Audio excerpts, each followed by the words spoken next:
गीता है जो गीत कृष्ण भगवान का। आओ बनाए गीत विश्व कल्याण का। आओ बनाए गीत विश्व कल्याण का। गीता है जो गीत कृष्ण भगवान का। गीता है जो गीत कृष्ण भगवान का।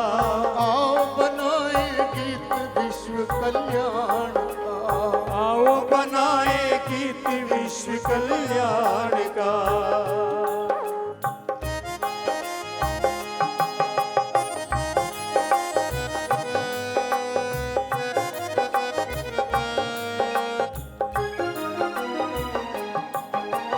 कर्म भक्ति और ज्ञान की अद्भुत धारा है। कर्म भक्ति और ज्ञान की अद्भुत धारा है। मानवता का उद्घोषक ये प्यारा है। मानवता का उद्घोषक ये प्यारा है। मिलकर कर अभिनंदन इस वरदान का। मिलकर करे अभिनंदन इस वरदान का। आओ बनाए गीत विश्व कल्याण का। आओ बनाए गीत विश्व कल्याण का। गीता है जो गीत कृष्ण भगवान का। गीता है जो गीत कृष्ण भगवान का। आओ बनाए गीत विश्व कल्याण का। आओ बनाए गीत विश्व कल्याण का। राग द्वेष व मनस्य घृणा सब दूर करो। राग द्वेष व मनुष्य घृणा सब दूर करो। शांति प्रेम सद्भाव हृदय में सबके भरो। शांति प्रेम सद्भाव हृदय में सबके भरो। वंदन इस मीठे गीता आह्वान का। वंदन इस मीठे गीता आह्वान का। आओ बनाए गीत विश्व कल्याण का। आओ बनाए गीत विश्व कल्याण का। गीता है जो गीत कृष्ण भगवान का। गीता है जो गीत कृष्ण भगवान का। आओ बनाए गीत विश्व कल्याण का। आओ बनाए गीत विश्व कल्याण का। करुणामयी वात्सल्यमयी गीता माता। करुणामयी वात्सल्यमयी गीता माता। सबको देती प्यार शरण जो भी आता। सबको देती प्यार शरण जो भी आता। भेदभाव नहीं निर्धन और धनवान का। भेदभाव नहीं निर्धन और धनवान का। आओ बनाए गीत विश्व कल्याण का। बनाए गीत विश्व कल्याण का। गीता है जो गीत कृष्ण भगवान का। गीता है जो गीत कृष्ण भगवान का। आओ बनाए गीत विश्व कल्याण का। आओ बनाए गीत विश्व कल्याण का। हे गोविंद गोपाल जो ये उपकार किया। हे गोविंद गोपाल जो ये उपकार किया। मानवता को जो गीता रूपी उपहार दिया। मानवता को जो गीता रूपी उपहार दिया। कैसे चुकाएंगे ऋण इस एहसान का। कैसे चुकाएंगे ऋण इस एहसान का। कैसे चुकाएंगे ऋण इस एहसान का। कैसे चुकाएंगे ऋण इस एहसान का। आओ बनाए गीत विश्व कल्याण का। आओ बनाए गीत विश्व कल्याण का। आओ बनाए गीत विश्व कल्याण का। आओ बनाए गीत विश्व कल्याण का। आओ गीता जीवन गीत बनाए सभी। आओ गीता जीवन गीत बनाए सभी। जियो गीता के भाव में मिलकर गाए सभी। जियो गीता के भाव में मिलकर गाए सभी। गौरव है ये गौरव है ये मेरे भारत महान का, गौरव है ये मेरे भारत महान का। आओ बनाए गीत विश्व कल्याण का, आओ बनाए गीत विश्व कल्याण का।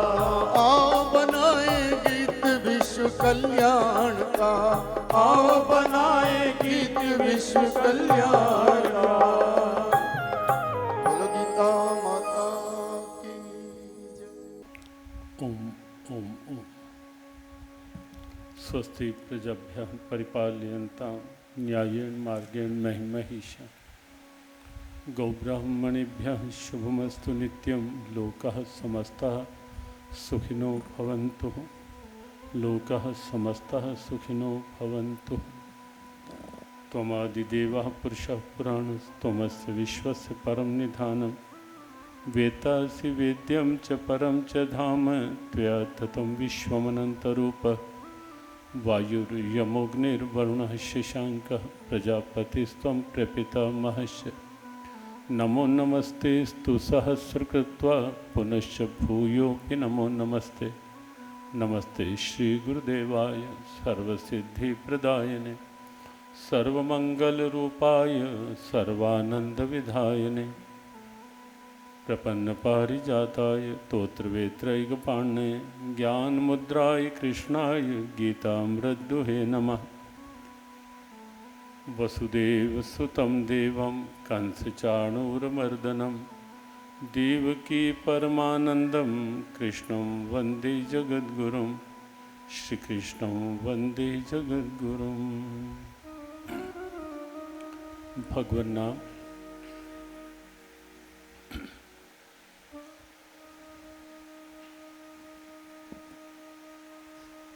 मातृभूमि सेवा मिशन से श्री प्रकाश मिश्रा जी बहुत पीछे बैठे हैं। आगे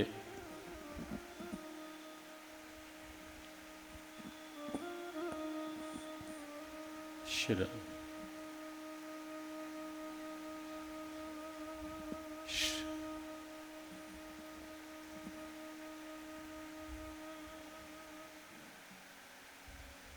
श्री कृष्ण गोविंद हरे मुरारे।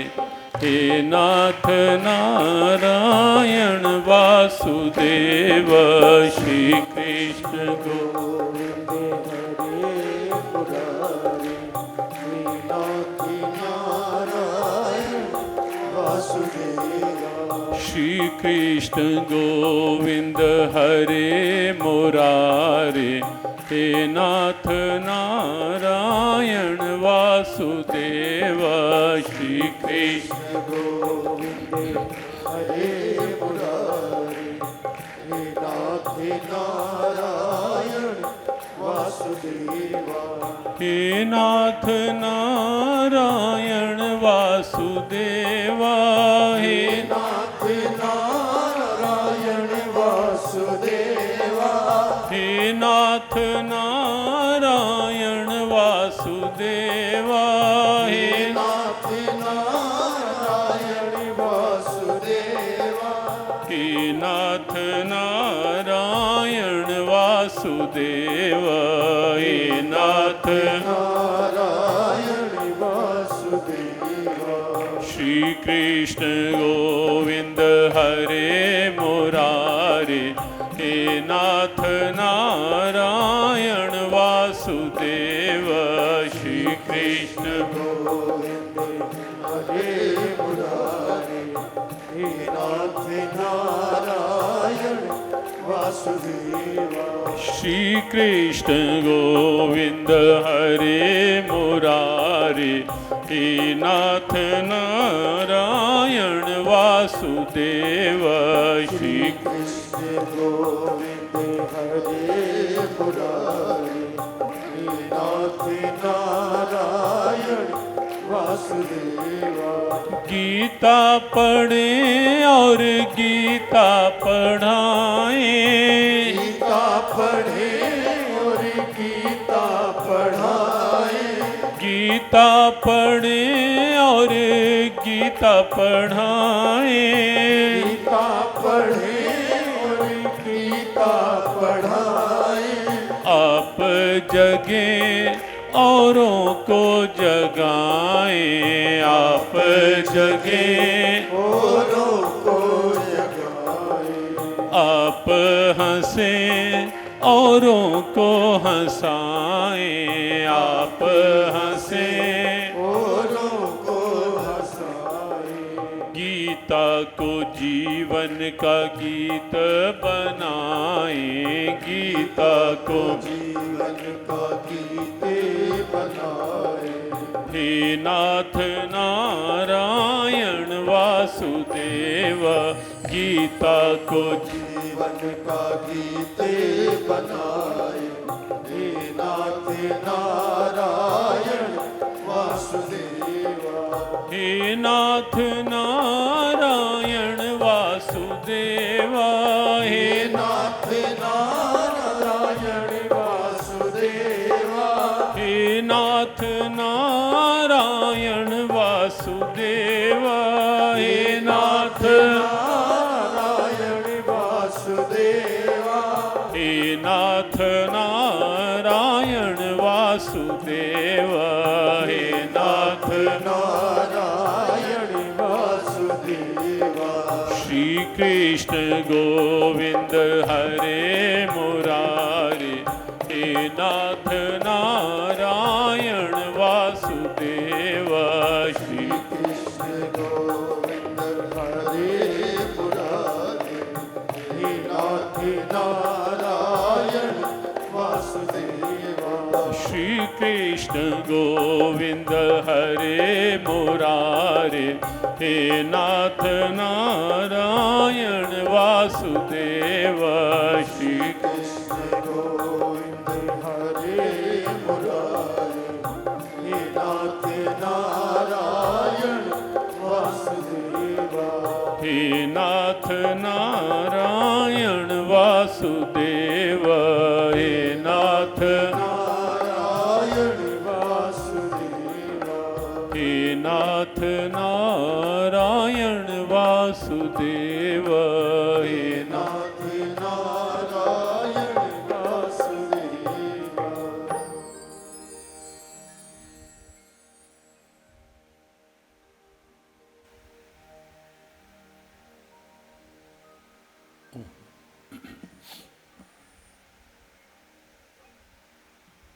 शांत रहे सभी, हलचल नहीं, आपस में बात नहीं। सत्संग के मध्य मोबाइल का प्रयोग बिल्कुल नहीं। सभी ध्यान रखें। सत्संग में केवल सत्संग के भाव से बैठें। मेरे नाथ, मैं आपको भूलूं नहीं, मेरे नाथ, मैं आपसे दूर ना रहूं, आप मुझसे दूर ना रहें। मेरे नाथ, आप अपनी कृपा सदा सब पर बनाए रखें। जय श्री कृष्ण, जय श्री राधे, जय भगवद गीते, जय गौ माता, जय गुरुदेव। आराध्य चरणों में नमन, गुरु चरणों में नमन, कुरुक्षेत्र की धर्म धरा को नमन।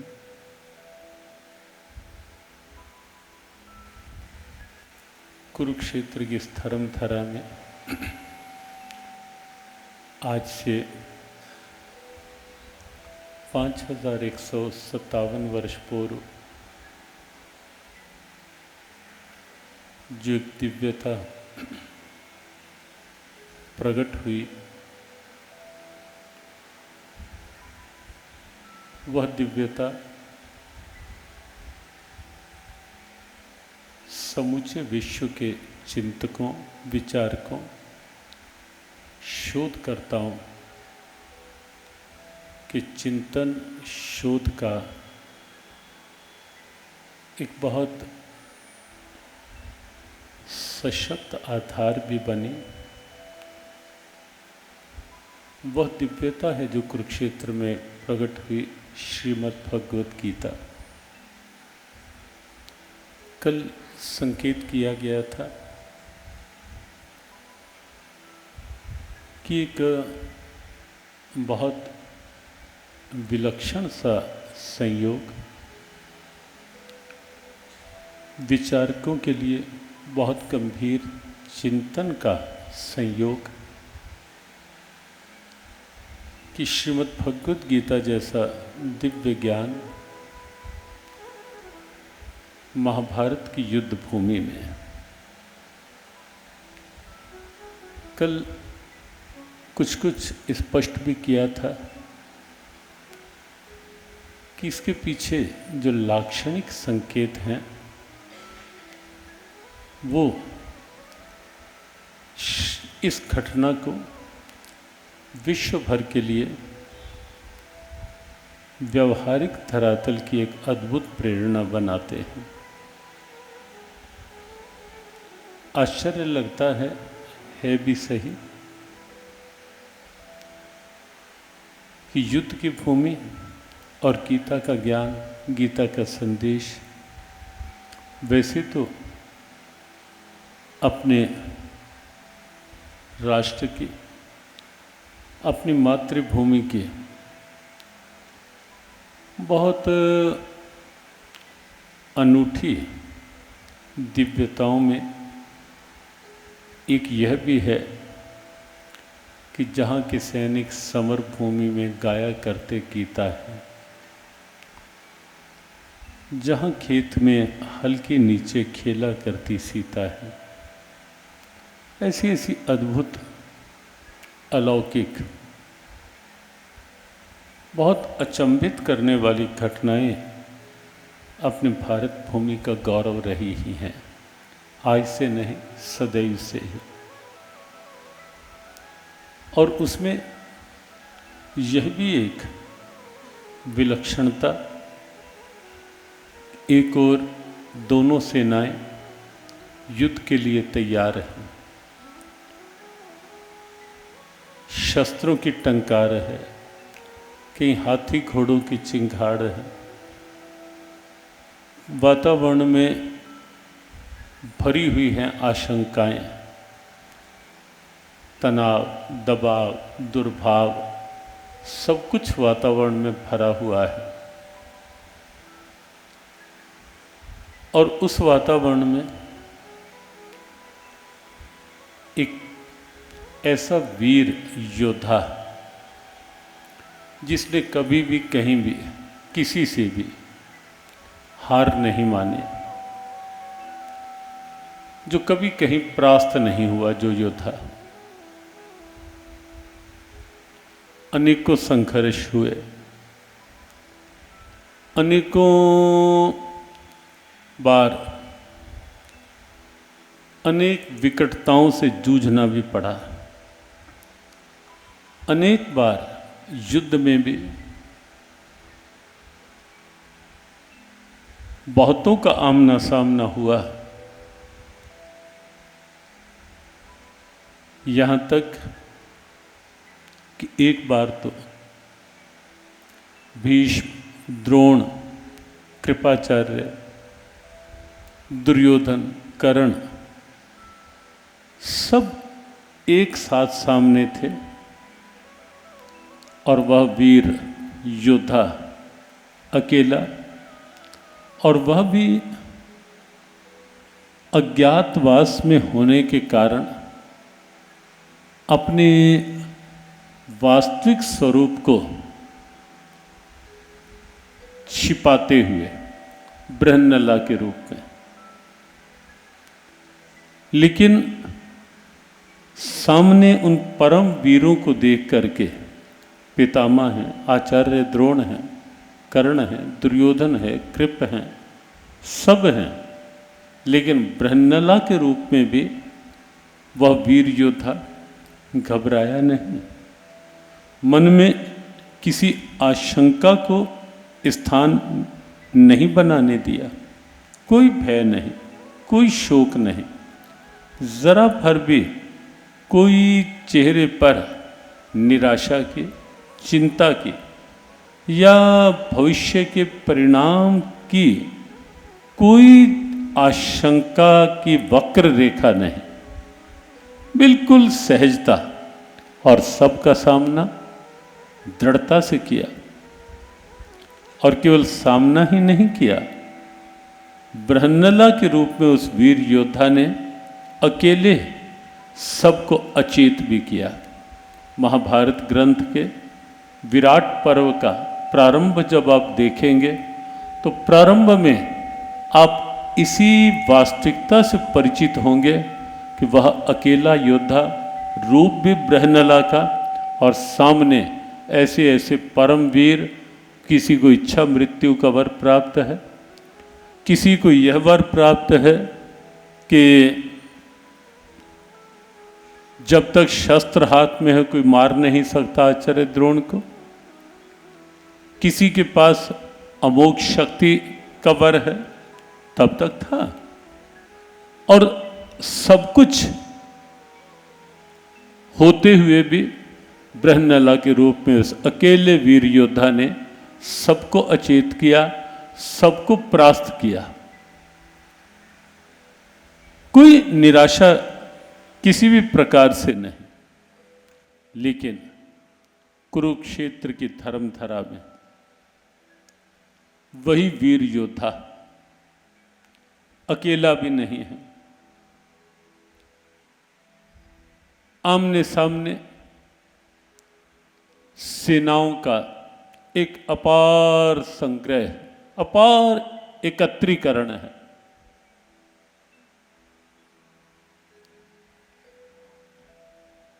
और उत्साह के साथ वह वीर योद्धा युद्ध भूमि में प्रवेश भी किया है। और प्रवेश के साथ अर्जुन ने, समझ ही गए होंगे आप कि वह वीर योद्धा और कोई नहीं, महाबली अर्जुन। भगवान कृष्ण को बड़े सीधे सीधे शब्दों में ये कहा भी है कि कृष्ण, मेरे रथ को दोनों सेनाओं के मध्य ले चलो।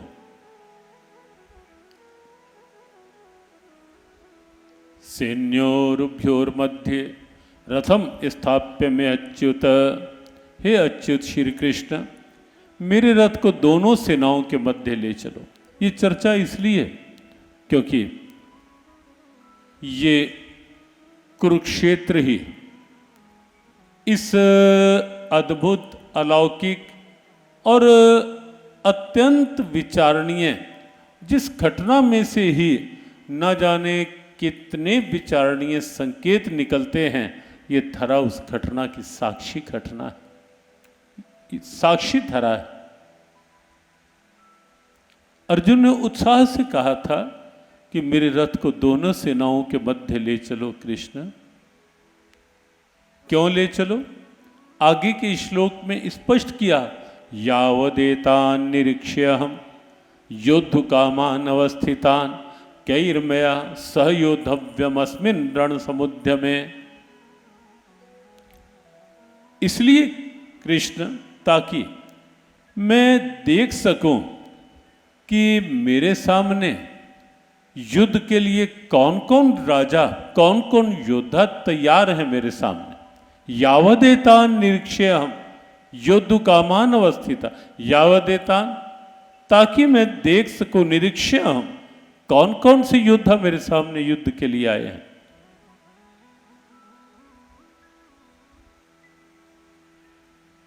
तब तक उत्सुकता सुरक्षित थी।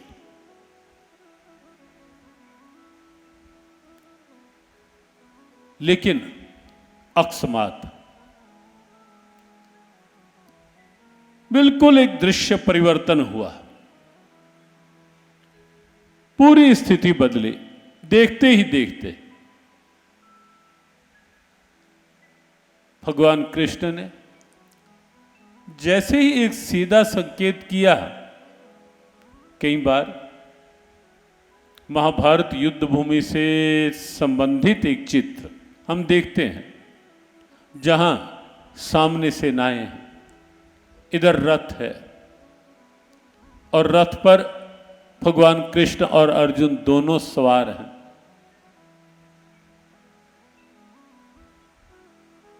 और भगवान कृष्ण का ऐसे संकेत है, और उस संकेत के साथ यह संकेत भी पश्यैतान संवेतान कुरुनिति, उवाच पार्थ पश्यैतान संवेतान कुरुनिति। हे पार्थ, इस सामने खड़े हुए कौरवों को देख। गीता के रहस्यकार, गीता के शोधकर्ता भगवान श्री कृष्ण के इस शाब्दिक संकेत और उससे भी बढ़कर जो उनकी अंगुली का संकेत है, उस पर बहुत चिंतन करते हैं, बहुत विचार होते हैं कि ये संकेत कितना सीधा, लेकिन सीधे के साथ साथ कितना तीखा, और तीखे के साथ साथ भगवान कृष्ण जो लीला पुरुषोत्तम हैं, उनके कितने गहरे मनोभावों को प्रदर्शित कर रहा है। अंगुली का ये संकेत कि सामने खड़े कौरवों को देख पार्थ, और संकेत कहाँ था? सीधा। यद्यपि सेनाएं बहुत विस्तार में फैली हुई हैं, लेकिन संकेत सीधा कहाँ था? भीष्म द्रोण प्रमुखतः सर्वेषां च महीक्षितां उवाच पार्थ पश्यैतान संवेतान कुरुनिति। भीष्म द्रोण प्रमुखतः संकेत इन दो शब्दों के ऊपर, इन दो पात्रों के ऊपर था, और वो दो पात्र हैं भीष्म और द्रोण। संकेत उनके लिए था। क्यों? क्योंकि कुरुक्षेत्र की इस धरा पर भगवान कृष्ण को अभी केवल युद्ध की भूमिका ही प्रारंभ नहीं करनी, एक और दिव्यता प्रकट करनी है इस समय। और इसीलिए उन्होंने जानबूझकर एक लीला रची। और एक बात और स्पष्ट करें, लीलाएं भगवान कृष्ण का स्वरूप है, स्वभाव है। हमारे ये दो मुख्य अवतार, भगवान राम, भगवान कृष्ण। एक अवतार मर्यादा पुरुषोत्तम अवतार है। उस अवतार में आप देखेंगे हर बात में कोई मर्यादा है साथ साथ, लेकिन इस अवतार में आप देखेंगे हर अदा एक लीला है, हर भाव भंगिमा एक लीला है, हर घटना एक लीला है श्री कृष्ण अवतार की। और यदि चिंतन पक्ष देखें, विचार पक्ष देखें, प्रत्येक लीला केवल थोड़ी देर का मनोरंजन नहीं है। भले ही वो माखन चोरी हो, भले ही वो मटकी फोड़ना हो, भले ही वो चीर चुराना हो, रास रचाना हो, बांसुरी बजाना हो, भले ही कुछ भी हो, हर लीला अपने आप में एक भगवत गीता है। गीता की प्रेरणा छिपी है हर लीला के अंदर। एक बार बहुत पहले 1 मास तक रोज 1 घंटा लगातार एक भाव प्रारंभ हुआ था, गीता कृष्ण में और कृष्ण गीता में। 1 मास तक इसी पर चर्चा रही, गीता कृष्ण में, कृष्ण गीता में सचमुच अनुभव होते। गीता कृष्ण में, कृष्ण गीता में सचमुच अनुभव होते। गीता कृष्ण में, कृष्ण गीता में सचमुच अनुभव होते। गीता कृष्ण में, कृष्ण गीता में सचमुच अनुभव होते। एक ही धुन में रहने लगा मन, अब तो जगते सोते। एक ही धुन में रहने लगा मन, अब तो जगते सोते। हो, एक ही धुन में रहने लगा मन, अब तो जगते सोते। एक ही धुन में रहने लगा मन, अब तो जगते सोते। गीता आधार है मेरा, कृष्ण ही प्यार है मेरा। गीता आधार है मेरा, कृष्ण ही प्यार है मेरा। ओ गीता आधार है मेरा, कृष्ण ही प्यार है मेरा। गीता आधार है मेरा, कृष्ण ही प्यार है मेरा। गुरुवर तुमने कृपा करके जब से दिया सहारा। गुरुवर तुमने कृपा करके जब से दिया सहारा। गुरुवर तुमने कृपा करके जब से दिया सहारा। गुरुवर तुमने कृपा करके जब से दिया सहारा। झंकृत हो गई मन की वीणा, रोम रोम ये पुकारा। झंकृत हो गई मन की वीणा, रोम रोम ये पुकारा। गीता आधार है मेरा, कृष्ण ही प्यार है मेरा। गीता आधार है मेरा, कृष्ण ही प्यार है मेरा। ओ गीता आधार है मेरा, कृष्ण ही प्यार है मेरा। गीता आधार है मेरा, कृष्ण ही प्यार है मेरा। कृष्ण ही प्यार है मेरा। कृष्ण ही प्यार है मेरा। गीता आधार है मेरा। गीता आधार है।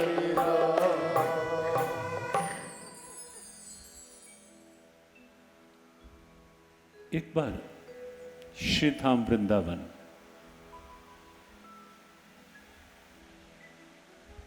बात बात में एक बात आई है कि वृंदावन के वंशी बजैया ये कुरुक्षेत्र में गीता गवैया के रूप में ये क्या सामंजस्य है आपस में। कहां तो बांसुरी की तान और इतनी सरसता, और कहां गीता का ज्ञान कुरुक्षेत्र में इतनी गहराई। हमने कहा कि आप विचार दृष्टि से ध्यान से देखेंगे ना बांसुरी की तान को, बांसुरी के तान के उस भाव को, और बांसुरी की प्रेरणाओं को,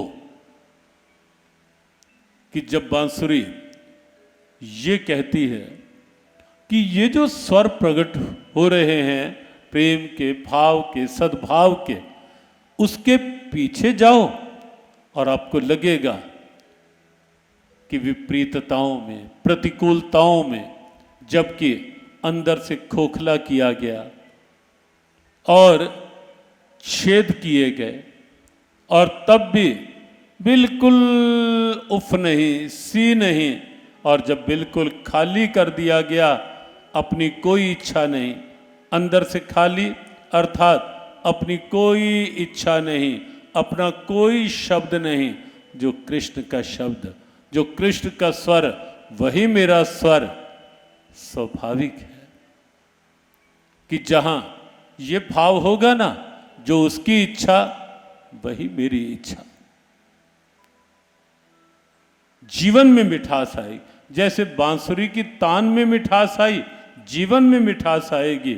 और गीता जी का तो सार ही यहां आकर पूरा हुआ, जब उस वही अर्जुन जो मोह शोक से ग्रस्त, और वही अर्जुन जब ये कह देते हैं करिष्ये वचनम तव, कृष्ण अब मेरी कोई इच्छा नहीं, कोई आग्रह नहीं, अब तो जो आपकी इच्छा वही मेरी इच्छा। बिल्कुल बांसुरी की दिव्यता। और हमने कहा कि बांसुरी की तान में स्वर था, शब्द नहीं थे। बांसुरी की उस तान को शब्द दिया भगवान गोविंद ने कुरुक्षेत्र में गीता के ज्ञान के रूप में। बांसुरी के स्वरों को शब्द मिला कुरुक्षेत्र में आकर के गीता के ज्ञान के रूप में। हर अदा श्री कृष्ण की एक लीला, और हर लीला के साथ कहीं ना कहीं गीता की प्रेरणा। और यहां भी कुरुक्षेत्र में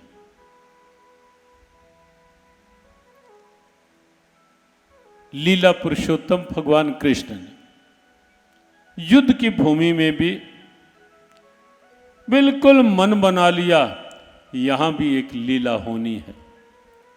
लेकिन ये लीला गोविंद की लोकोपकारी लीला बनी, युग युगांतर के लिए एक विश्व वंदनीय अलौकिक लीला बनी, जब अर्जुन के भीतर जानबूझकर ऐसा भाव भर दिया गया और वही अर्जुन जो कभी युद्ध में परास्त नहीं हुआ, हार नहीं मानी, वही अर्जुन यहां कुरुक्षेत्र में आकर भीष्म, द्रोण, प्रमुखतः पितामह भीष्म और आचार्य द्रोण को देखते ही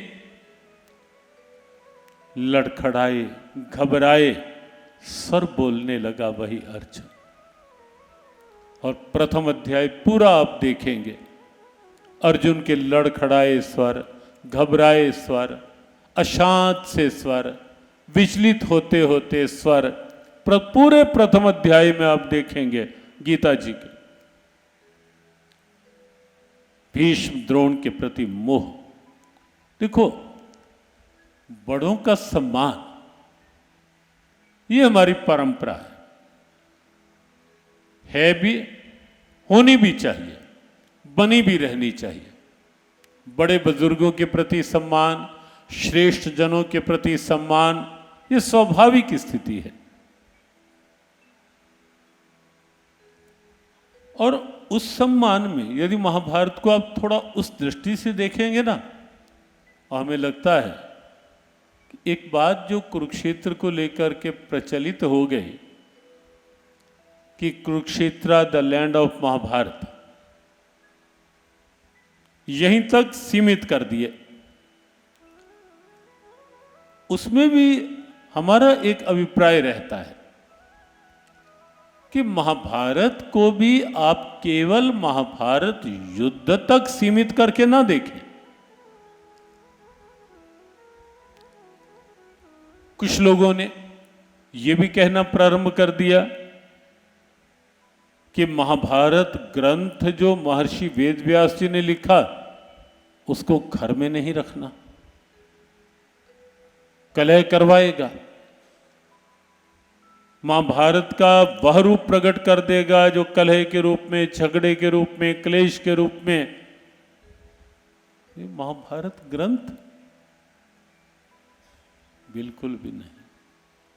आप सोचें, जिस ग्रंथ के लिए ये कहा गया यन्न भारते तन्नास्ति, जो महाभारत में नहीं वो अन्यत्र कहीं नहीं, जिस ग्रंथ को पंचम वेद की संज्ञा दी गई, महाभारत ग्रंथ को पंचम वेद कहा गया, उस ग्रंथ के लिए ये सोचना कि केवल कलह का ग्रंथ है। आप कभी पढ़ना, ध्यान से पढ़ना, केवल इस दृष्टि से पढ़ना कि महाभारत ग्रंथ में वास्तव में ये केवल कथनी नहीं है कि यन्न भारते तन्ना अस्ति, जो महाभारत में नहीं वो कहीं नहीं। आप पाएंगे अपने राष्ट्र की प्रत्येक परंपरा का सम्मान महाभारत ग्रंथ में आप पाएंगे। बहुत बारीकी से हर परंपरा का ध्यान और इसीलिए हमें लगता है कि कुरुक्षेत्र की धरा अपने उस गौरव को फिर से प्राप्त कर पाए, न केवल इसे कलह क्लेश की भूमि मान करके छोड़ दिया जाए। तो महाभारत की भूमि में कहा तो कम से कम महाभारत ग्रंथ के अनुसार उन दिव्यताओं पर शोध हो। जो जो दिव्यताएं महाभारत ग्रंथ को विश्व भर में एक अलग प्रेरणा के रूप में प्रस्तुत करते हैं इस ग्रंथ को, वो सारी निकले।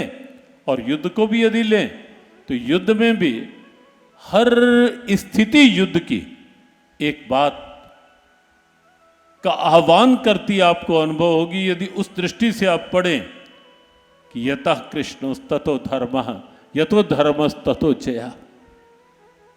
जहां कृष्ण है वहीं धर्म है, और जहां धर्म है वहीं विजय है। सार तो ये है महाभारत का भी। और ये बात भी दो बार आई महाभारत में। एक बार जिस समय महाभारत युद्ध प्रारंभ होना था, युधिष्ठिर अकस्मात बिल्कुल तैयारी युद्ध की, और धर्मराज युधिष्ठिर अपने रथ से उतरते हैं। कदम धर्मराज के कौरव सेना की ओर बढ़ने लगते हैं। सब अचंभित, किसी के मन में शंकाएं, किसी के मन में आशंकाएं कि धर्मराज कहीं ये ना कह दें जा करके कि नहीं युद्ध नहीं, अब भी कहीं शांति की भिक्षा ना मांगने लग जाएं वहां जाकर के। लेकिन बिना किसी को देखे सबके भीतर शंकाएं थी, लेकिन हमारे गोविंद प्रभु बड़ी सहज मुस्कान के साथ खड़े थे। वो जानते थे कि युधिष्ठिर एक परंपरा का निर्वाह करने जा रहे हैं। युधिष्ठिर गए, चलते गए और वहां पहुंच गए जहां पितामह और आचार्य उपस्थित थे। प्रणाम किया और प्रणाम करके जैसे ही पूछा उन्होंने कि धर्मराज इस विकट समय में यहां कैसे? धर्मराज युधिष्ठिर कहते हैं अनुमति मांगने आया हूं। कैसी? कहा आपके विरुद्ध युद्ध कर पाऊं, अग्रज हूं पांचों भाइयों में, इसलिए मैंने अपना दायित्व समझा आपके विरुद्ध युद्ध कर पाऊं, पहले आपसे अनुमति ले लो। यह है भारत, यह है भारत। और वास्तव में भारत के इस चित्र को सामने लाने की आवश्यकता है।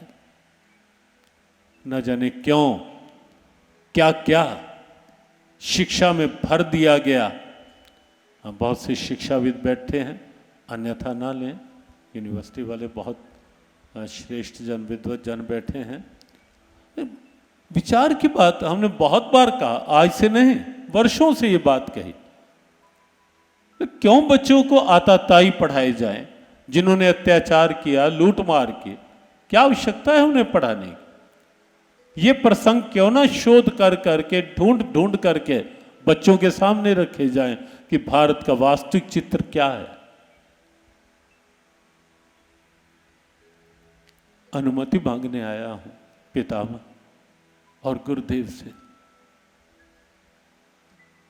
मुस्कुरा दिए दोनों। कहा बस या और कुछ? कहा एक बात और, आशीर्वाद भी मांगने आया हूं। कहा वो कैसा?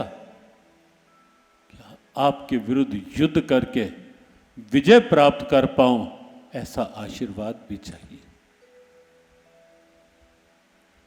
दोनों ने एक दूसरे को देखा। युद्ध की अनुमति और आपके विरुद्ध युद्ध करके आशीर्वाद भी ले पाऊं। और तब आचार्य द्रोण कहते हैं, धर्मराज निश्चिंत होकर जाओ, ध्रुवस्ते विजयो राजन।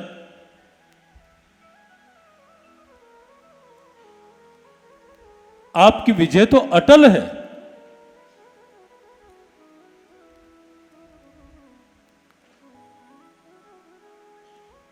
यस्य मंत्री हरिस्त्व, क्यों? क्योंकि आपके मंत्री स्वयं हरि, स्वयं नारायण आपके, उनकी मंत्रणा आपके साथ है। और तब आचार्य द्रोण के मुख से निकलता है कि यतो कृष्ण ततो धर्मः, यतो धर्मस् ततो जया। जहां कृष्ण है वहां धर्म है, और जहां धर्म है वहीं विजय है। इसलिए निश्चिंत होकर युद्ध करो, विजय तो आपके साथ ही। यह है भारत।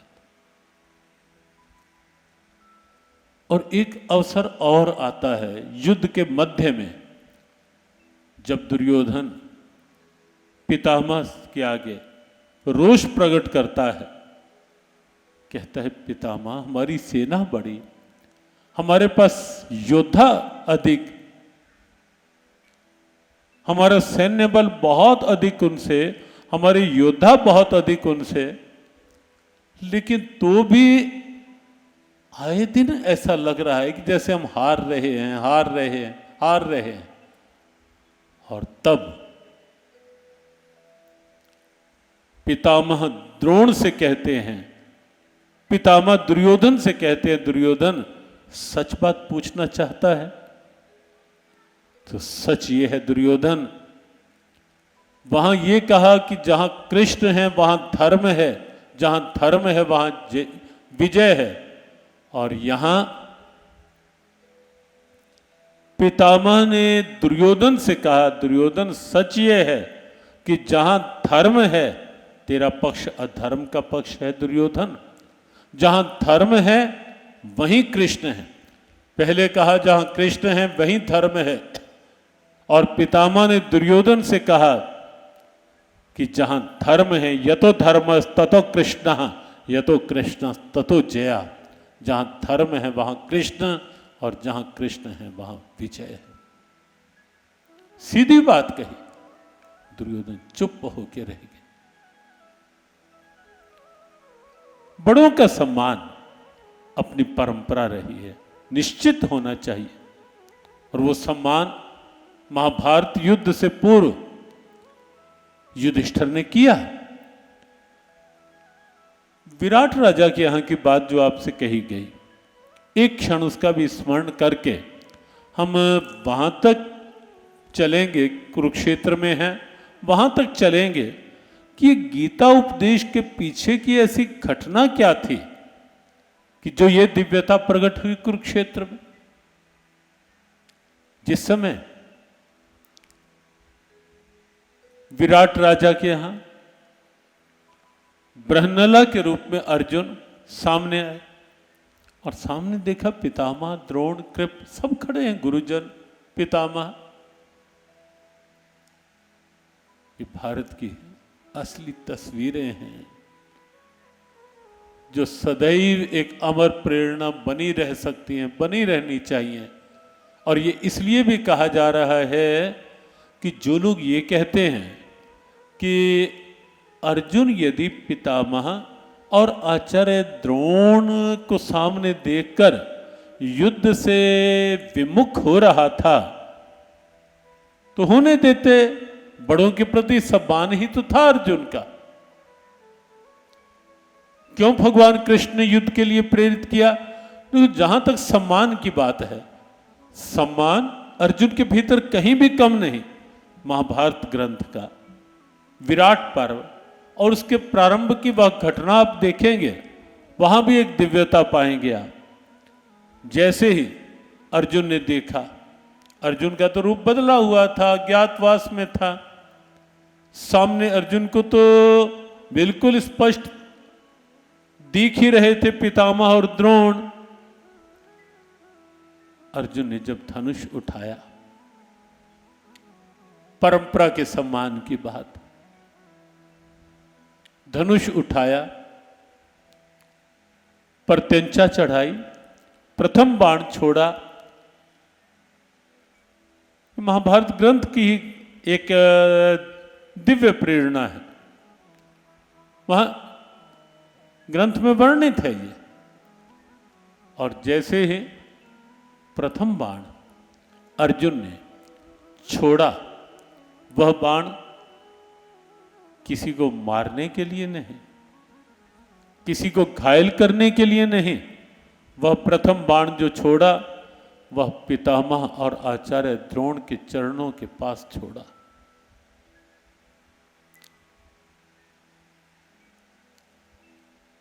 पितामह ने द्रोण की ओर देखा, द्रोण ने पितामह की ओर देखा, समझ गए कि ये जो रूप सामने दिखाई दे रहा है बृहन्नला के रूप में, हो ना हो ये हमारा अर्जुन ही होगा। कहा क्यों? कहा ये ऐसी बुद्धिमत्ता अर्जुन के अतिरिक्त कोई नहीं कर सकता कि युद्ध में भी परंपरा का सम्मान। पहला बाण भी छोड़ा तो चरणों के पास, और प्रणाम का परिणाम क्या होता है वो भी आप देखें। प्रणाम का परिणाम, वहां चरणों के पास बाण गिरा और पितामह ने भी धनुष उठाया, प्रत्यंचा चढ़ाई, द्रोण की सहमति के साथ बाण जो छोड़ा वह बाण अर्जुन के सर के ऊपर से निकल गया। भाव समझने में आपको कठिनाई नहीं हो रही होगी कि पहला बाण अर्जुन की ओर से चरणों में प्रणाम के रूप में, और दूसरा बाण पितामह की ओर से प्रणाम के परिणाम के रूप में आशीर्वाद देता हुआ निकल गया सिर के ऊपर से। विपक्ष से भी आशीर्वाद लेने का की सामर्थ्य है, यह भारत की दिव्यता, यह भारत का गौरव। सम्मान निश्चित था। और उसके साथ एक और छोटी सी बात देखें, जिस समय अर्जुन के बाणों से सभी वहां अचेत पड़े थे, विराट राजा का पुत्र उत्तर जो घर से निकला, उस समय बृहन्नला, सारथी अर्जुन और विराट के हाथ में धनुष बाण। लेकिन जैसे ही विराट के पुत्र उत्तर ने दूर देखा कि इतने इतने बड़े योद्धा, इनके साथ युद्ध, रथ से उतरकर भाग निकला वापस।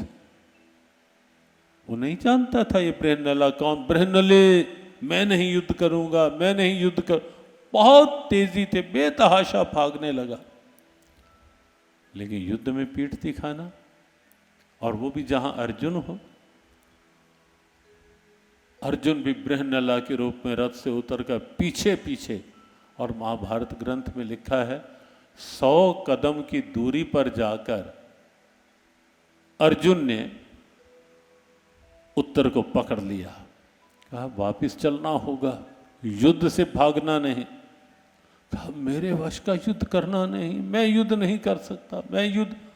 कहा नहीं कर सकता तो ऐसा कर, सारथित्व संभाल, युवराज धनुष बाण मुझे अपने हाथ में लेने दे। कहा बृहन्नले तू युद्ध।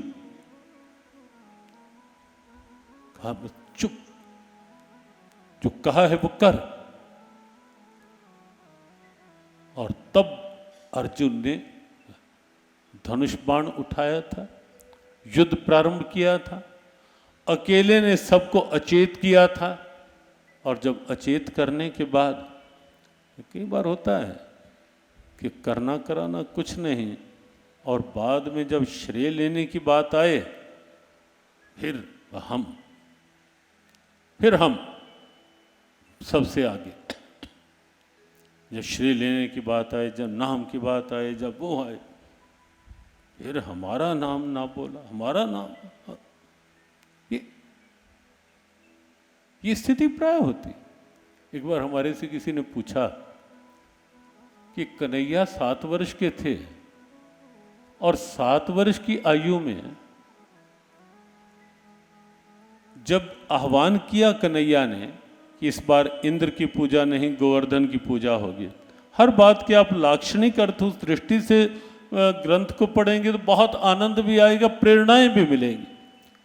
हमारे से किसी ने कहा ये 7 वर्ष की कन्हैया और एक आवाज, कोई नहीं बोला, पूरा ब्रज पीछे चल दिया, इतनी सामर्थ्य एक 7 वर्ष के बालक में कैसे आ सकती है?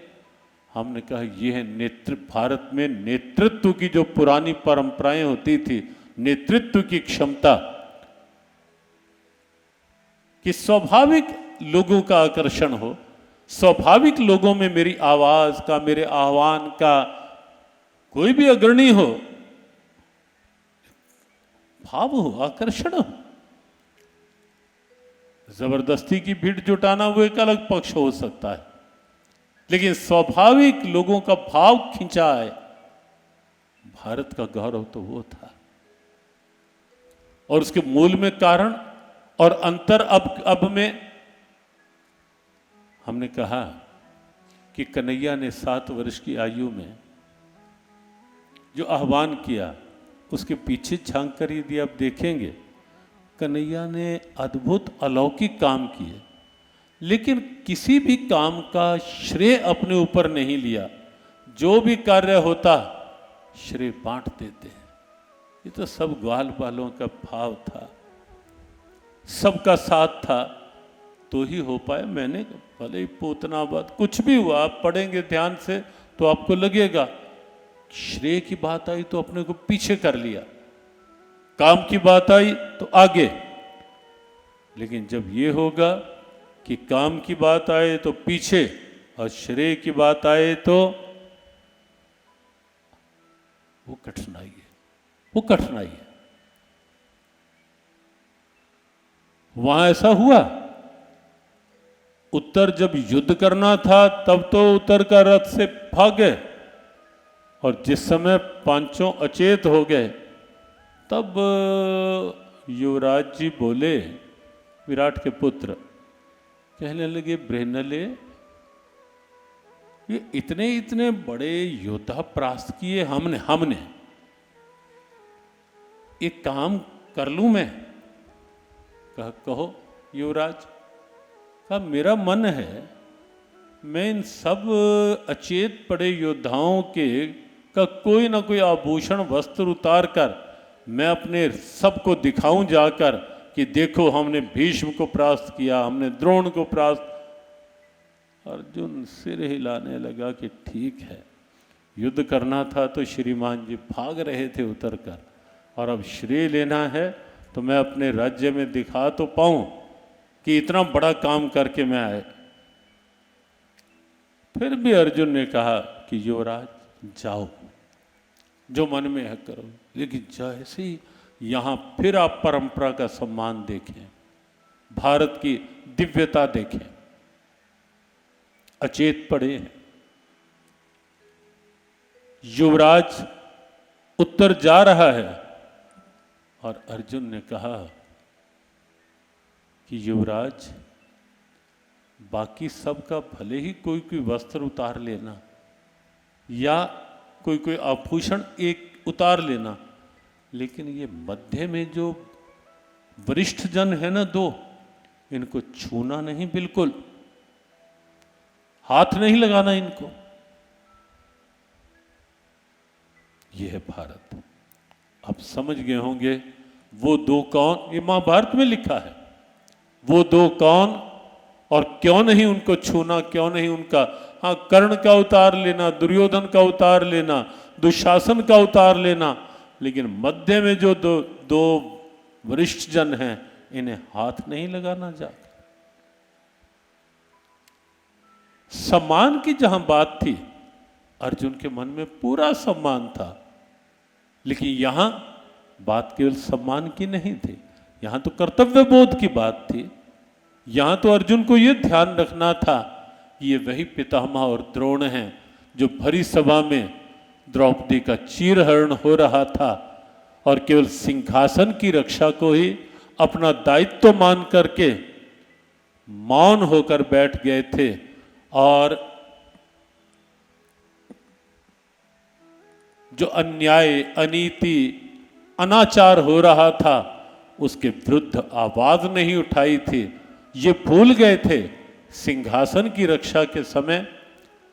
हमारे से कई बार बात हुई, हमने कहा कि द्रौपदी चीरहरण के समय केवल द्रौपदी का चीरहरण अर्थात भारतीय अस्मिता का चीरहरण, लेकिन उसके साथ साथ एक जो गहरी बात थी वो ये भी कि जब जब कोई भी सत्ताधीश, क्योंकि धृतराष्ट्र केवल सिंहासन को पकड़े रखना चाहता था, कुर्सी ना छूट जाए, और अगल बगल में बैठे हुए ना वो सत्य स्वीकार कर पा रहे थे ना सत्य बोल पा रहे थे।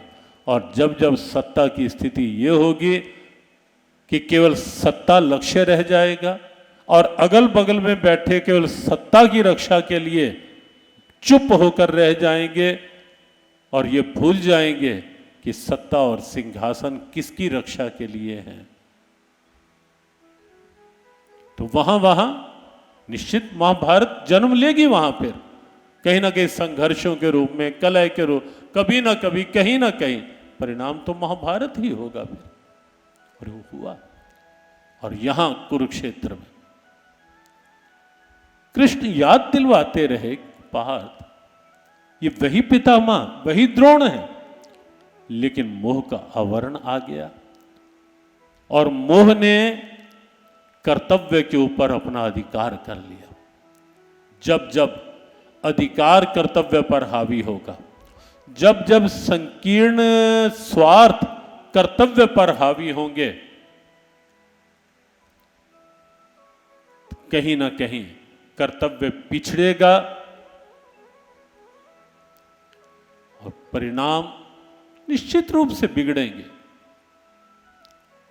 और ये यहां घटित हो रहा था और भगवान श्री कृष्ण एक व्यवस्था देना चाहते थे कि कर्तव्य सामने और कर्तव्य के समय ध्यान केवल कर्तव्य पर, कर्मण्येवाधिकारस्ते मा फलेषु कदाचन। अगर केवल इसी भाव को लें कि अर्जुन तेरा कर्तव्य ही तेरा अधिकार है, इस समय अधिकार के पीछे मत भाग, क्या होना है क्या मिलना है उसकी चिंता नहीं, इस समय मेरा क्या कर्तव्य है। और इस समय तू एक वीर सेनानी के रूप में है पार्थ, और युद्ध तेरी ओर से नहीं हुआ, युद्ध थोपा गया है जबरदस्ती, इसलिए उठ, अपने कर्तव्य को पहचान।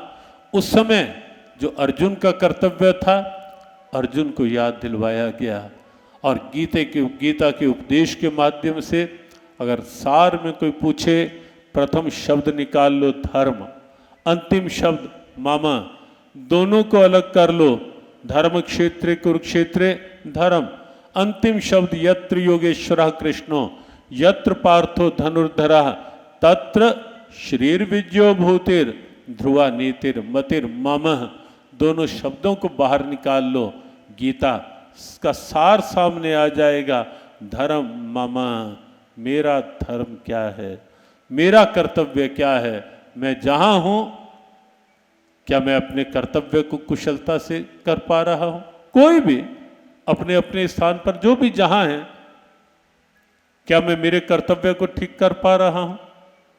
भारत से बाहर जब कोई जाने लगता, आज भी एक बच्चा आशीर्वाद के लिए आया कि कनाडा की फ्लाइट है 3 दिन पश्चात। हम एक ही बात कहते हैं और भगवान की कृपा से बहुत अच्छे परिणाम भी दिखे। केवल एक ही बात कि जा रहे हो, एक बात, बस एक वाक्य गीता का याद रखना, मैं यहाँ क्यों आया हूँ, मेरा कर्तव्य क्या है।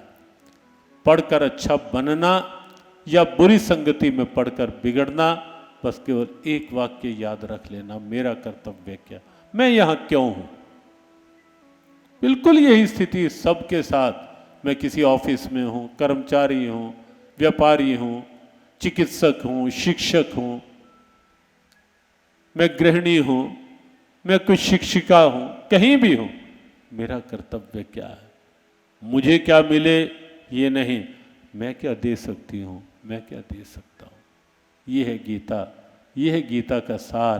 अर्जुन को अर्जुन के कर्तव्य का ध्यान दिलवाया गया और हम सबको हमारे कर्तव्य के प्रति प्रबोधित किया जा रहा है।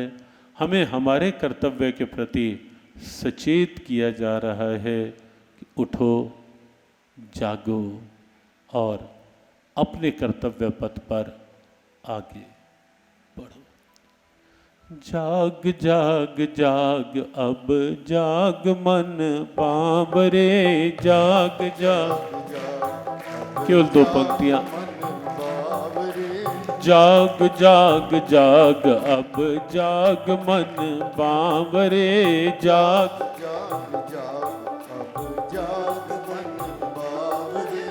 नींद गफलत की त्याग मन बाबरे, नींद गफलत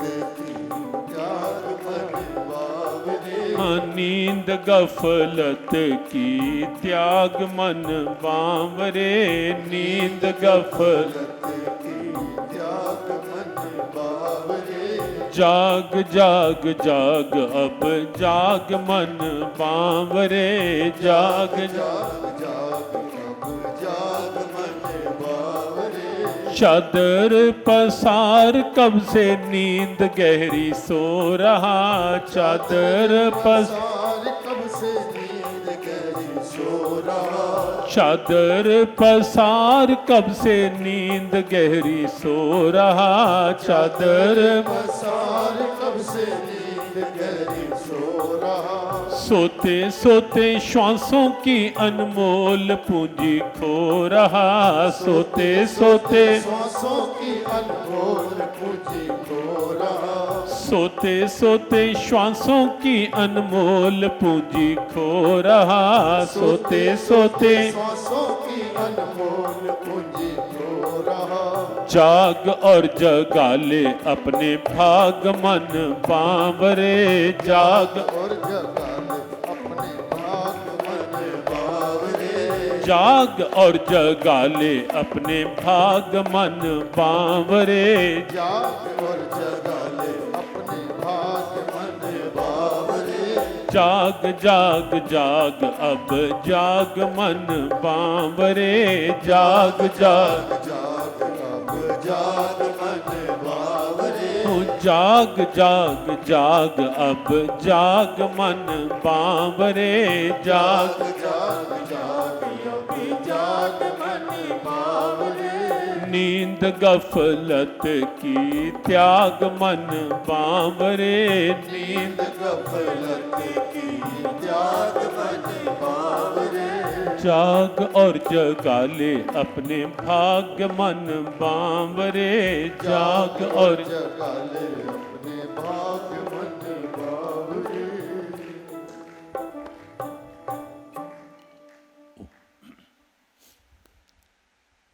सार की बात,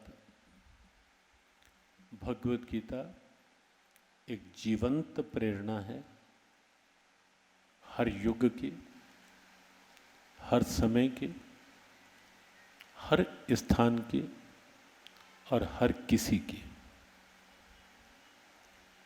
बिना किसी भेदभाव के। कोई भेदभाव नहीं किसी भी प्रकार का इस ग्रंथ में, इसके लिए या उसके लिए, बिल्कुल नहीं, सबके लिए। गीता सबकी, गीता सबके लिए। बस आवश्यकता है कि भगवत गीता और भगवत गीता के मूल में गीता जी को स्पष्ट करने के लिए भगवान श्री कृष्ण की लीलाओं का चिंतन और महाभारत ग्रंथ के कुछ ऐसे प्रसंग जो हमारी परंपरा का सम्मान करवाते हो, वो कुरुक्षेत्र का फिर से एक प्रगट गौरव बन सके। कुरुक्षेत्र विश्व के मानचित्र पर भारत की दिव्य परंपराओं के सम्मान के रूप में विश्व को लगे कि कुरुक्षेत्र एक अलग सा तीर्थ है। पूरे विश्व में ये बात सामने आनी चाहिए या नहीं? और सच में है, तीर्थ बहुत हैं। भारत तीर्थों की भूमि है और सत्य यही है कि तीर्थ भारत भूमि के प्राण हैं। तीर्थ भारत भूमि के प्राण हैं। तीर्थों में भी कुरुक्षेत्र हर युग का सम्मानित तीर्थ है ही है। अभी आज बात चल रही थी, हम दिन में यहाँ के संस्कृत वेद विद्यालय में यज्ञोपवीत संस्कार था, तो उसमें बच्चों को शुभकामनाओं के लिए गए। तो ब्राह्मण तीर्थ और थार सभा, और हमने बात की कि आज श्रावणी पूर्णिमा का दिन है, तो कुछ विशेष यहाँ तीर्थ, तो अपने ब्राह्मण तीर्थोद्धार सभा के कुछ वरिष्ठजन बैठे वहाँ, श्री प्रकाश जी भी थे, जयनारायण जी और कुछ लोग थे। तो उनका बहुत पहले ऐसा होता था यहाँ कि श्रावणी करम और श्रावणी, तो हमने कहा ऐसी परंपराओं को फिर से जीवित होना चाहिए, फिर से मुखरित रूप लेना चाहिए। कुरुक्षेत्र की गरिमाएं जो ऐसी परंपराएं रही हैं। वामन द्वादशी की बात आई, पहले वामन द्वादशी जैसे अम्बाला शहर में अभी भी होता है, तो कुरुक्षेत्र में भी सन्निहित सरोवर में भी वामन द्वादशी पर्व की एक परंपरा रही थी। पुराने लोग जानते हैं कि यहाँ वो परंपरा थी, फिर से उस परंपरा को सन्निहित सरोवर के साथ जीवित किया जाए। फिर से लोगों की प्रेरणाएं, ऐसी ऐसी सारी परंपराएं जो कुरुक्षेत्र में से कहीं ना कहीं जुड़ी रही, फिर से वो सामने आए। ठीक है, स्थान बने, आश्रम बने, भवन बने, बाहरी और विकास हो, वो भी ठीक है, लेकिन सच ये है कि ये स्थान भी परंपराओं का सम्मान करवाने की एक प्रेरणा बने। तो बिल्डिंग के लिए प्रिय नहीं होती। बिल्डिंग केवल ईंटों पत्थरों की बिल्डिंग बन गई, केवल बिल्डिंग के कारण ही आश्रम निर्माण पूरा। परंपराओं का निर्माण हो, भवन निर्माण हो, अच्छा है, लेकिन परंपराओं का निर्माण हो, अपनी राष्ट्रीय गरिमा का निर्माण फिर से हो, संस्कारों का निर्माण हो, ऐसा कुछ हो। फिर से एक प्रयास सब मिलकर करें। अब केवल देखो जियो गीता या केवल आपके एक संस्था या स्वामी जी, हमारा सदैव से ये रहा है, हर संस्था की सद्भावनाएं साथ जुड़े। हर कुरुक्षेत्रवासी को ये लगना चाहिए कि मेरा कुरुक्षेत्र मेरा गौरव।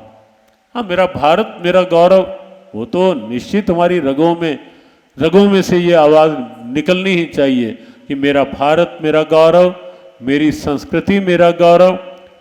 लेकिन साथ ही साथ अगर ये भी हो तो अच्छा है या नहीं? चलो एक बार बोलो, मेरा भारत मेरा गौरव। ये कुछ युवक ये ठीक बोले, बाकी सब तो मेरा भारत मेरा गौरव। ऐसे गौरव बढ़ेगा क्या? मेरा भारत मेरा गौरव, मेरी संस्कृति मेरा गौरव। और अगला वाक्य बोलना है या बस? मेरा कुरुक्षेत्र मेरा गौरव। तो अगर मान लो ये आवाज सबकी आवाज बन जाए, ये आवाज यूनिवर्सिटी में से भी निकले, ये आवाज और अन्य जितने धार्मिक संस्थान हैं यहाँ के सब में से निकले, तो क्यों नहीं कुरुक्षेत्र पूरे विश्व में एक भारत के गौरव के रूप में, एक अपनी नई पहचान के रूप में प्रस्तुत होगा। और निश्चित होगा हम सबको ये विश्वास लेकर चलना चाहिए। इस बार वामन द्वादशी का भी कुछ स्वरूप निकले, उस पर भी मिलकर सबको चर्चा करनी चाहिए। और 2-4 दिन के पश्चात फिर जब कुरुक्षेत्र वैसे आना होगा, क्योंकि पेहवा में श्री कृष्ण जन्माष्टमी के उपलक्ष्य में कुछ दिन का ये सत्संग और भगवान श्री कृष्ण के अभिनंदन का भाव है, तो उन दिनों मिल बैठकर एक विचार होने चाहिए ऐसे कि कुछ भाव ऐसा निकले और भगवत गीता के रूप में भी गीता जन जन की एक व्यापक प्रेरणा बने, जीव गीता का। और इस गीता ज्ञान संस्थानम के निर्माण का भी केवल और केवल यही एकमात्र भाव है कि कैसे भगवत गीता राष्ट्र का यह गौरव ग्रंथ जो है, कैसे एक छोटे बच्चे से लेकर बड़े तक सबको लगे कि गीता हमारा गौरव है, गीता हमारा गौरव ग्रंथ है, सबको लगे। तो उसी के लिए गीता ज्ञान संस्थानम, गीता अध्ययन केंद्र बने। आज हम वेद विद्यालय में भी कह रहे थे कि जो ऋषि कुमार, जो छात्र संपूर्ण गीता जी को शीघ्र कंठस्थ करेंगे, उनको विशेष रूप से कुछ प्रोत्साहन पुरस्कार, और ये पूरे देश में यहाँ गीता ज्ञान संस्थानम से एक योजना चलाई जाएगी कि एक आयु वर्ग में जो भी गीता जी को कंठस्थ करेंगे उनके लिए, और जो फिर आगे गीता जी को जन जन की प्रेरणा बनाने का कार्य करेंगे उनके लिए भी कुछ गीता ज्ञान संस्थानम से प्रोत्साहन भाव। और ये केवल यहाँ पढ़ने वालों के लिए नहीं कि जो यहाँ अध्ययन कर रहे होंगे, क्योंकि हमारा लक्ष्य केवल स्थान नहीं है, लक्ष्य केवल भवन निर्माण नहीं है, लक्ष्य है भगवत गीता का गौरव। वो संस्था बनाकर बढ़े या स्थान बनने के बाद बढ़े, या कोई भी संस्था बढ़ा रही है, उस संस्था को भी बराबर का सम्मान। तो मिल करके हम सब कुछ ऐसा गीता गौरव के लिए, यहाँ गीता अध्ययन केंद्र, गीता शोध केंद्र, अभी पिछले दिनों एक भगवत गीता पे इंटरनेशनल जियो गीता इंटरनेशनल रिसर्च जर्नल का राज्यपाल महोदय के द्वारा शुभारंभ हुआ, और वो विश्व का प्रथम एक ऐसा जर्नल, रिसर्च जर्नल है जो केवल और केवल गीता पर केंद्रित होगा। गीता के हर भाव का पर शोध, और विश्व भर के गीता के शोधकर्ताओं का आह्वान किया जा रहा है, उनको सम्मान दिया जा रहा है कि सब विश्व भर के शोधकर्ता एक साथ जुड़ें और मिलकर के भगवत गीता को विश्व की हर यूनिवर्सिटी तक पहुंचाया जाए, विश्व के हर केंद्र तक पहुंचाया जाए, हर न्यायालय, हर चिकित्सालय, हर विद्यालय, हर पुस्तकालय तक भगवत गीता पहुँचे। ऐसा जीव गीता का गीता ज्ञान संस्थानम के माध्यम से एक भाव है।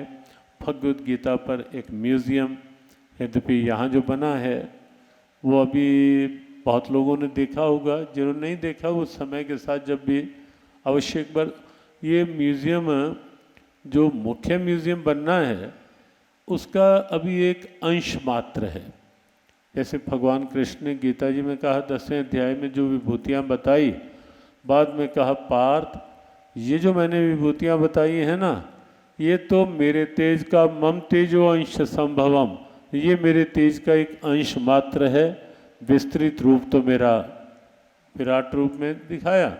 ऐसे ही ये जो म्यूज़ियम है ये अभी एक अंश है, जो मुख्य म्यूज़ियम यहाँ जिसकी अभी योजना संरचना सब तैयार हो रही है। जैसी ऐसी प्रभु की इच्छा होगी उस इच्छा के अनुरूप वो रूप भी सामने आएगा। और भी अनेक प्रकल्प, कभी कभी यहाँ सेमिनार्स हों गीता के अलग अलग विषयों पे, ऐसे कई प्रकल्प लेने का यहाँ जीव गीता का गीता ज्ञान संस्थानम के माध्यम से भाव है। आप सबका सद्भाव भगवत गीता को एक व्यापक वैश्विक प्रभाव बनाने के लिए साथ जुड़ा रहे, मिला रहे और हम सब मिलकर के कुरुक्षेत्र के इस गौरव को, जैसा प्रारंभ में एक पंक्ति चल रही थी, गीता है जो गीत कृष्ण भगवान का, गीता है जो गीत ओ गीता है जो गीत कृष्ण भगवान का, गीता है जो गीत कृष्ण भगवान का। आओ बनाए गीत विश्व कल्याण का, आओ बनाए गीत विश्व कल्याण का। हो आओ बनाए गीत विश्व कल्याण का, आओ बनाए गीत विश्व कल्याण का। गीता है जो गीत कृष्ण भगवान का, गीता है जो गीत कृष्ण भगवान का। आओ बनाए गीत विश्व कल्याण का, आओ बनाए गीत विश्व कल्याण का। आओ बनाए गीत विश्व कल्याण का, आओ बनाए गीत विश्व कल्याण का। ये इधर जो प्रथम चित्र आप देख रहे हैं, ये चित्र हाउस ऑफ कॉमन्स में, वहाँ ब्रिटेन के पार्लियामेंटेरियन खड़े हैं और साथ साथ उस समय 2019 में जो ब्रिटेन में भारत की उच्चायुक्त थी, वो स्वीकार कर रहे हैं और हाउस ऑफ कॉमन्स में भगवद गीता को विराजित करने के लिए। तो जीव गीता के ये भी एक भाव है कि विश्व की हर पार्लियामेंट तक गीता पहुँचे। तो आज इतना ही।